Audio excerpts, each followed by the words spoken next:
I'm not going to act like I knew this was going to happen. I'm not going to act like it. The Phoenix Suns are proving why you shouldn't write a team off after a disappointing end to a season. But you got to admit, it looked like the right move at the time to write these guys off. Because there was just so much turmoil that happened this offseason, along with Chris Paul getting older, that the Phoenix Suns didn't look like the top team in the West anymore. It didn't look like that. Golden State and the Memphis Grizzlies or the Denver Nuggets seem to have taken that throne. But so far into this season, I know it's early. It's really early.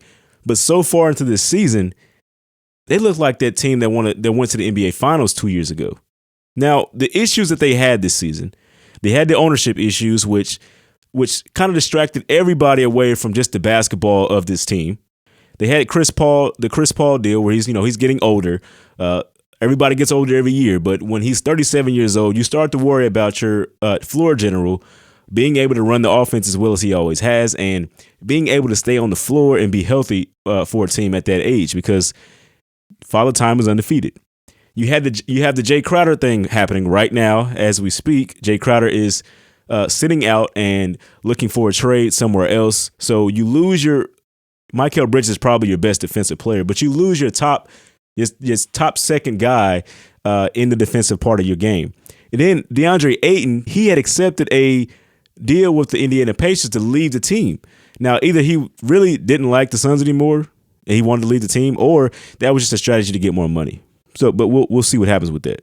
And then to put all that in perspective, to end your season last year, you lost to the Mavericks in record fashion, like one of the worst losses we've seen in the NBA in the playoffs in quite some time.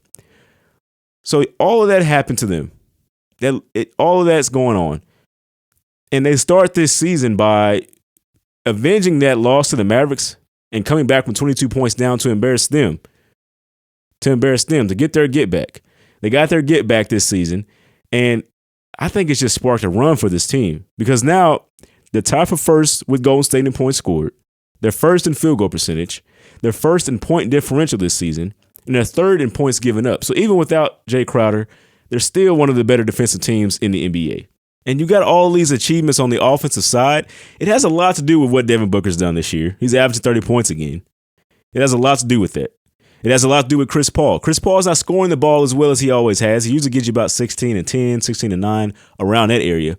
He's not scoring that much, but he's still giving you those assists. And it always works for guys on this team like Mikal Bridges, Cameron Payne, DeAndre Ayton, guys that can really eat off of those assists and are helping that scoring load with Devin Booker, who can score the ball as well as anybody in the NBA. You have all that going together for the Suns this year, and it just shows how well this team is put together. It shows what happens when you build a winning culture for a team. It's hard to get away from that. I got to write about this team last year when Chris Paul returned to Oklahoma City. It was his first time back in front of the Oklahoma City fans since he had been traded after that amazing year he had with the Thunder. And when I saw this team on the floor, it just looked like one of the best cohesive teams I've seen in quite some time. The Suns weren't only trying to win an NBA championship. They were going after the most wins in their franchise's history. And I think that's what sparked them to do so well throughout that season. But as we've seen with great teams, great regular season teams throughout the history of sports, sometimes that just burns teams out. We saw it with the New England Patriots in 2007 when they were undefeated and lost in the Super Bowl to the New York Giants. We then saw it with the Golden State Warriors in 2016. After setting the NBA record for the most wins in the season, they lost to the Cavaliers, blowing that 3-1 lead in the finals. And so I think this is kind of the same thing that's happened with those teams, happened with the Suns last year. Now, I think this season they have that behind them. They set the record.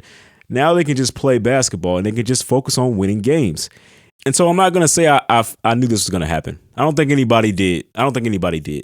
For them to still be playing this well after everything that happened.